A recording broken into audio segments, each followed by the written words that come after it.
নমস্কাৰ বন্ধু বান্ধৱীসকল, স্বাগতম জনাইছোঁ এটা ইনফৰ্মেটিভ ভিডিঅ'লৈ। আপোনালোকে যিকেইটা কেণ্ডিডেটে এইচ পৰীক্ষা দিছে আৰু 17 তাৰিখে যিটো ৰেজাল্ট আহিবলগীয়া কথা আছিল, ৰেজাল্টটো নাপালে। আপোনালোকে হয়তো অলৰেডি গম পাই গৈছে, এইটো এটা ফেক নিউজ হয়, ফেক নিউজ প্ৰচাৰ কৰা হৈছে ইতিমধ্যে।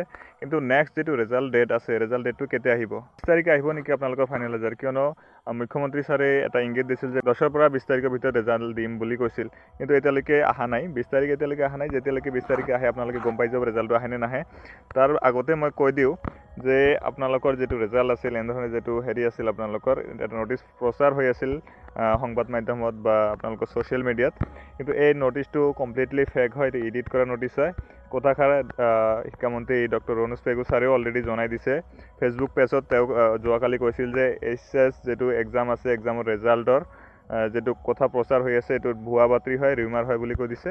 আৰু কেতিয়া হয় ৰেজাল্টটো আহে, একজেক্ট ডেট এতিয়ালৈকে অফিচিয়েলি ডেট ওলোৱা নাই।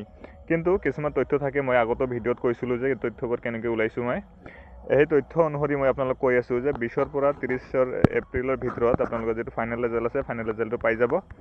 আৰু আপোনালোকৰ 20ৰ পৰা 30 এপ্ৰিলৰ ভিতৰত যদি ফাইনেল ৰেজাল্টটো নাপায়, তেনেহ'লে ফাৰ্ষ্ট উইক অফ মে'লৈকে আপোনালোকে ৰেজাল্টটো পাই যাব। কিন্তু ইমান দূৰ নাযায়, মে'লৈকে নাযায়, আপোনালোকৰ এপ্ৰিলৰ লাষ্ট উইকলৈকে ৰেজাল্টটো পাব বুলি আশা আছে। কিন্তু মষ্ট প্ৰবেবলি যিটো তাৰিখ মই আপোনালোকক দি আছোঁ, সেইটো হ'ল 20 এপ্ৰিল। 20 তাৰিখলৈকে আপোনালোকে ৱেইট কৰক। 20 তাৰিখত এটা সম্ভাৱনা আছে, 99% চান্স এটা আছে যে 20 তাৰিখতো ৰেজাল্টটো প্ৰকাশ কৰিব পাৰে। বাকী যিবোৰ স্কিম আছে, বেনিফিট আছে, grace marking and other schemes are identical to SSLC candidate.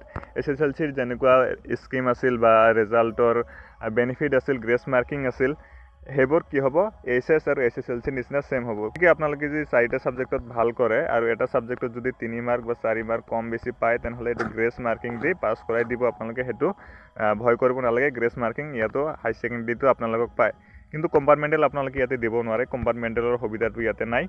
বাকী আপোনালোকৰ যদি একজেক্ট ডেটটো লাগে, একজেক্ট ডেটৰ কাৰণে আপোনালোকে মোক কৰিব পাৰে, ইনষ্টাগ্ৰামত ফ'ল' কৰিব পাৰে বা ফেচবুকৰ লিংকো দি আছে, তাত যাই আপোনালোকে ভিডিঅ' চাব পাৰে। আৰু আপোনালোকৰ যেতিয়া ৰেজাল্টটো আহিব, ডাইৰেক্ট যদি লিংক যদি লাগে আপোনালোকক, মোৰ ডেছক্ৰিপশ্যন বক্সত হোৱাটছএপৰ চেনেলৰ লিংক দি আছে, ডাইৰেক্ট লিংক মই দি থাকোঁ, আপোনালোকে এবাৰ চেক আউট কৰিব পাৰে। তো আজিৰ কাৰণে আছিল মানে, ভিডিঅ' যদি ভাল লাগিছে লাইক কৰি দিব লাগে, চেনেলটো ছাবস্ক্ৰাইব কৰি দিব। Thank you so' much, thanks for ৱাচিং। ভিডিঅ' দেখাৰ বাবে ধন্যবাদ। জয় অসম।